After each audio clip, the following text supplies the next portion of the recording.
So we are to our fourth and final testimony. Let's hear it for McCall. We knew you had a cheering section. That is so fun. But this is really hard to believe. This is only our second time meeting in person. It is. And it's kind of weird because I feel like we are kindred spirits that will just be lifelong friends forever. I tend to do that with people. That's good. That's good. That's why you have a whole crew here. But it's funny, when I was first planning this, the Lord usually kind of dumps all the names on my heart at the same time. But I didn't know who the fourth leader was going to be. And I went away for the weekend, and I remember going to my husband and saying, okay, I don't know who the fourth leader is, but I feel really, really strongly that she is going to have just been diagnosed with cancer and be going through treatment.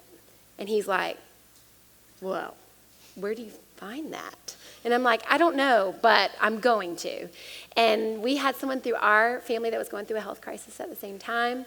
And in talking to a mutual friend, I was telling her about it, and she was talking about how burdened her heart was for a friend that was going through cancer. And I said, what's her name?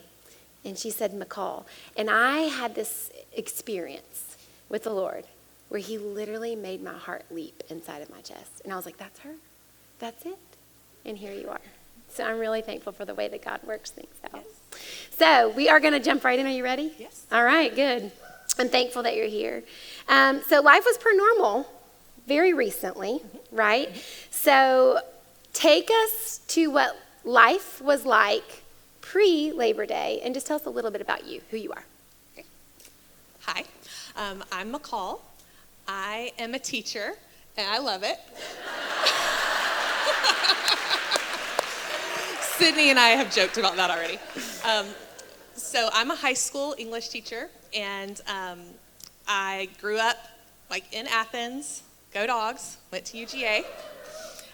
Met my husband DJ there. We have two boys, almost 7 and 8 years old, and I am just a goer and doer and love life and busybody person.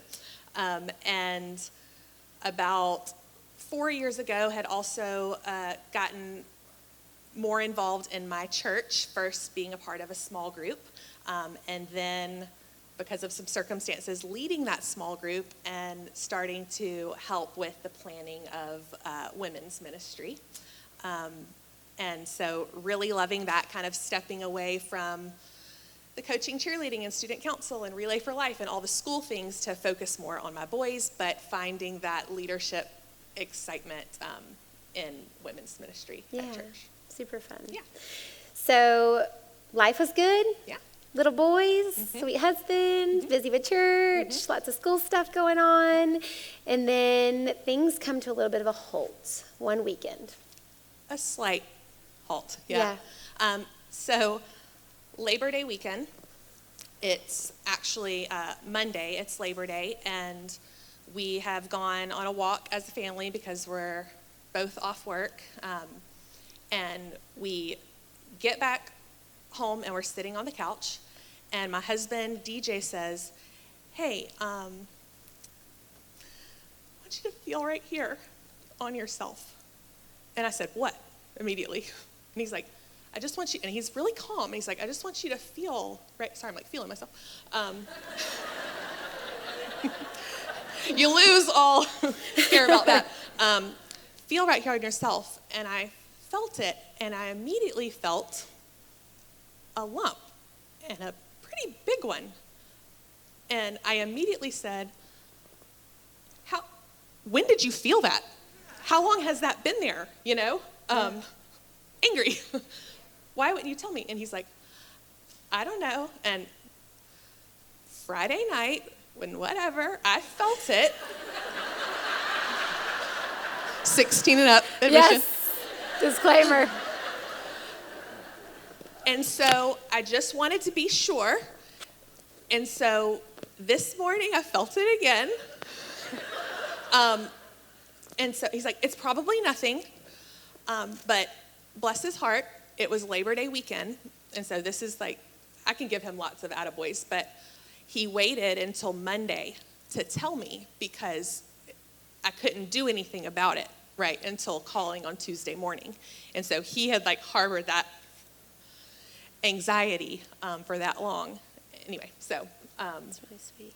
But yeah, I was a little panicked about it, but not really, because like how many times do you hear, oh, somebody feels something, but it's nothing, and then they go get a mammogram or an ultrasound, and then it's fine. And so I really just didn't breathe life into it. I got an appointment on Wednesday, so it's like call Tuesday, appointment the next day. My gynecologist felt it. She's like, yeah, that's a little strange. I'm going to send you to go get a mammogram and ultrasound. But honestly, y'all, did not really worry about it. I mean, I maybe thought about it a couple times a day, because I was like, I'm not going to let myself, I'm not an anxious person. I'm not going to let myself get worked up about this. Yeah. So you get sent for this test, Mm-hmm. and what happens there? So to be clear, I'm 38. I haven't had a mammogram before, right? We're not at the age to get a mammogram yet. There's no breast cancer in my family, cancer in my family. So a little bit of nervous jitters about getting a mammogram. But I get the mammogram, have to go back in, like sit in the waiting room. They want clearer images. I go get another second mammogram and then go in for the ultrasound. And, you know, the radiologist is doing the ultrasound, and then she and the tech are just kind of looking and not really talking, and I'm just starting to get a weird feeling. And she says, okay, we're going to need to take it a step further and get a biopsy. And I said, what do you see? The panic. And she said, I'm going to be really honest with you. I'm very concerned about what I see here. I see a large mass that does appear to be cancerous, and I also see a couple of lymph nodes that look inflamed. Well, the little I know about cancer at that time, I hear lymph nodes and you think, this is horrible, right? And so I start spiraling. At that point, the only people who knew were my husband and my co-teacher, just because I was having to go back and forth. But like I said, I didn't want to breathe life into it. And so the next few days, that was like a Thursday, that weekend, I wouldn't wish that feeling on anyone. I was anxious. I mean, my leg starts twitching just thinking about it. Anxious and just out of control with my thoughts. This is waiting on the biopsy. Yes, so this is waiting on the biopsy to happen. So I don't know anything yet, but in my mind, I'm just convinced I have cancer. I start telling people, everybody's trying to make me feel better. My mom is like, I've had something like this. They thought it was cancer. It wasn't. It was benign. You remember Grandmommy had fibroids, and she would always have to go back in for mammograms, which is, of course, what I wanted to think too, but just something in me. I was crying. I was having sleepless nights. I couldn't control it, and I was praying, please help me. It's going to be okay. I'll be okay. But I really wasn't okay. I wasn't really accepting. I mean, praise and worship in the bathroom at 2 a.m., just doing like anything I could, but just a total spiral. Did anything help at this point? No. Yeah. No. Nothing helped at that point. Obviously, my parents knew what was going on. They took the boys on Saturday night to spend the night. And I told DJ, I said, I know that I'm probably going to be up all night. This is Saturday night, but I want to go to church in the morning, like to our 8:30 service. So I said, okay. And so we went to the service that morning, and we have like a ministry moment at the beginning, like right after worship, where you can come down. And I told myself, I'm going to go down there. I'm going to ask for prayer. I'm going to tell them what's going on. And I did. And the woman who prayed for me, I had never met her before, but she just said, I believe I believe that you're going to be healed from this. At the time, I didn't know what that meant. I mean, obviously me too. I hope so. Anyway, went back to my seat, stepped back a little bit. I mean, I had gone full spiral, like Bible verses and expo marker all over the mirror. I mean, a lot of you have probably been there. And of course, that morning, the sermon is for me, right? It's like the verses are the verses that I've written down, and the worship is the song that I needed to hear and all this stuff. And I'm just sitting there saying to God, like, I'm gonna let it go. You're in control. You're in control, but still like anxious.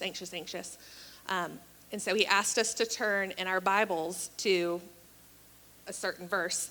And I opened my Bible, and I brought this because this was in a tithing envelope, which is like a throwback. If you grew up in church.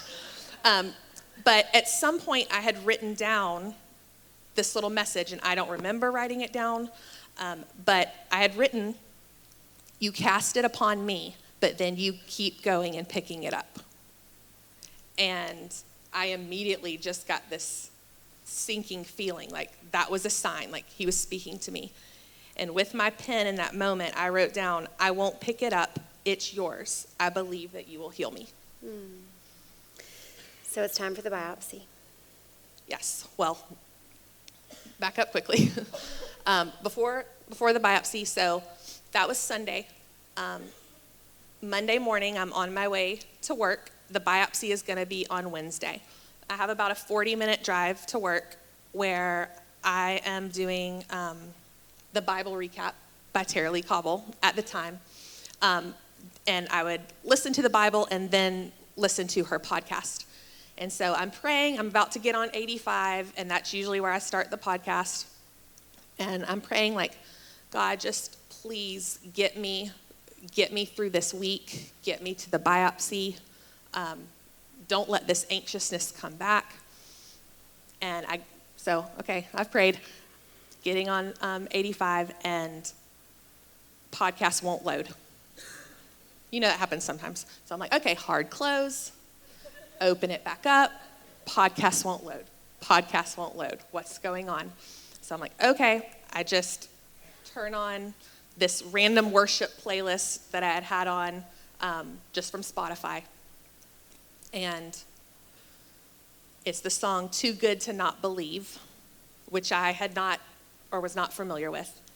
And it's like a 3-second instrumental, and all of a sudden it says, "You make cancer disappear." And I lost it. Like, full body chills. I knew. And I, like, driving down the road, just started crying out like, "God, I know that was you. I know you're speaking to me. I know that you're going to heal me." And I said, "I know I have cancer. And I know I'm going to go through this." And I don't know where that came from, because before then, I was like convincing myself not. But the "you make cancer disappear," I said, I know it's not. I know it's going to be there on Wednesday. And I know I'm going to have this, and I don't know why. But I know that you're going to heal me. And I just promise that I'll use it for good. Just please heal me, and I'll use it for good. And y'all, from that moment, I have not had a single bit of anxiety about this. I have not been scared. I know it sounds crazy, because I have stage 2 invasive ductal carcinoma. It was in a couple of my lymph nodes. I'm currently undergoing chemotherapy. I just finished my 11th round on Wednesday. I have 5 more to go. Yeah. And then I have surgery, a double mastectomy, in March, possibly radiation after that. Like, it's a long road, and it's a lot. But since that day that he spoke to me through that song, I have not been afraid. And I promised him that day, if you heal me, I will use it for good. And that's what I've tried to do every single day. Praise God. So anxiety, yeah.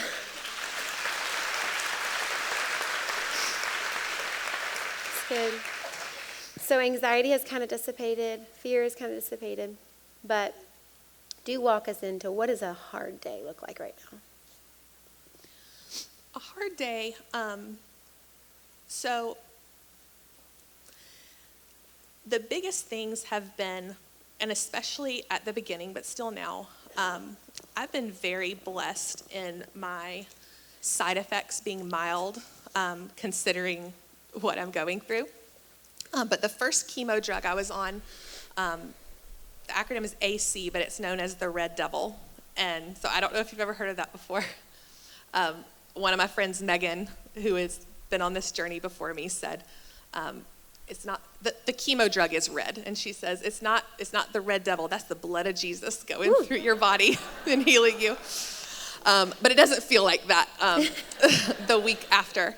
And so the biggest thing for me, you're so tired. And when you hear fatigue, before this, I thought fatigue was like, oh, you're just tired. Like, no. Fatigue is, you are so debilitated and just exhausted and depleted. And like I said, I have 2 young boys, and so just being present for them. And so the hardest thing is like FOMO, but fear of missing out, with my boys. So when I was going through the Red Devil, both the boys were playing football, and I wanted to be at every game if I could. But one of the games after the second round, it was still pretty hot outside. And luckily, the football stadium that my 8-year-old was playing at was right across the street. But I was sitting there, and I just started feeling bad. And I told my mom, I was like, I think I need to leave, but I don't want to leave. And so, it's 8-year-old football, I know. I know. But like 8-year-old football crazy parents, there was a live stream. So I was at home watching on Facebook Live, and Rocco, my son, he was out at receiver, and they kept throwing it to him. And I caught myself watching, and he hadn't caught a pass yet. This is his first season. And I was saying to myself, please don't catch it. And then I was like, what am I doing? I'm saying, I'm not wanting him to catch the ball because I'll miss it. And it's like, I could still just cry about that because like how awful. But if you're a mom, it's like you'll have opportunities with your girlfriends, or you'll have, other commitments, and it doesn't seem like a big deal, but it's a big deal, right? And so that is a moment, when you asked me that question, was the biggest moment of like, I've missed a lot of other things, but in that moment of letting go, like, it's okay because you're missing these things to be able to see way more of those things in the future. Yeah. You have an incredible outlook. You're so positive and inspiring, but days like those are hard, and treatment's hard. Yeah. So you have 5 more. Briefly walk us through what treatment looks like.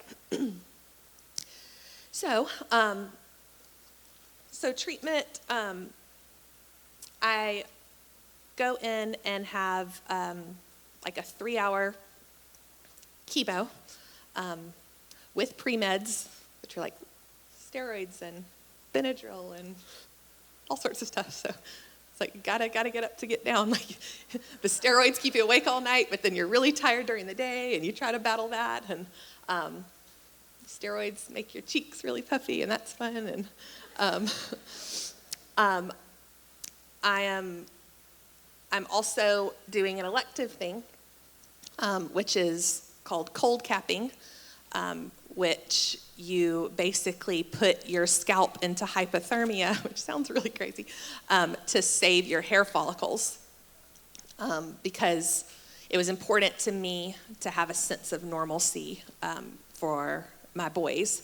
But because of that, you basically have like an ice cap that's negative 38 degrees Celsius on your head for 6 hours on the day of chemo.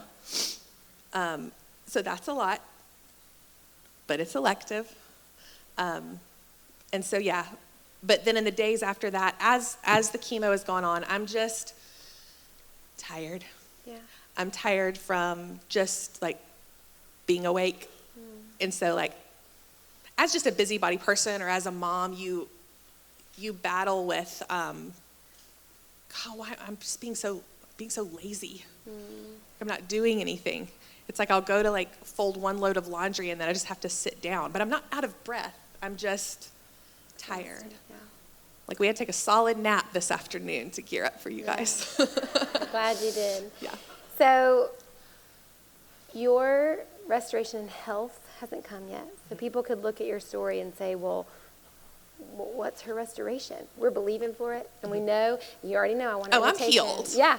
I want an invitation to that Just to be remission clear. party. You Yes. know. I'm healed. Amen. But your restoration isn't in being cancer-free. Where's your restoration? My restoration, like I said, is going to be that I'm cancer-free. But, right now I'm believing that I'm going to be restored. But through this process, I have been a person my whole life, and I'm very blessed, but I feel like I've been a person where things have just gone my way. And there was like some guilt with that because I've always like been a good person, had good character. I'm a hard worker. I've got good work ethic, and I work hard for the things that I've gotten, the things that I've done.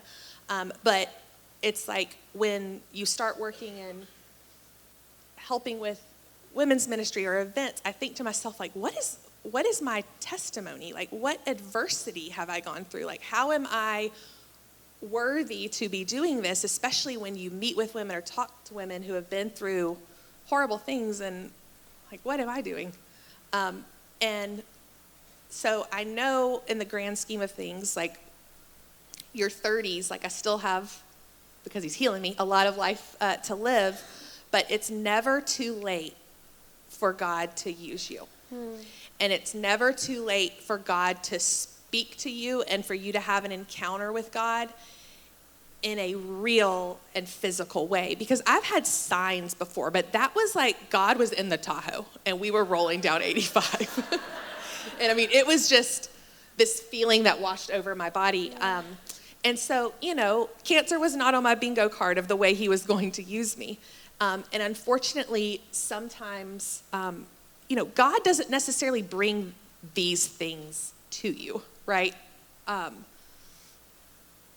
Because I have people very close to me who have lost and have gone through way more than cancer, who have used it in a wonderful way. And, but if you're a person who can resonate with what I just said about what have I gone through? Like, how am I worthy? How am I?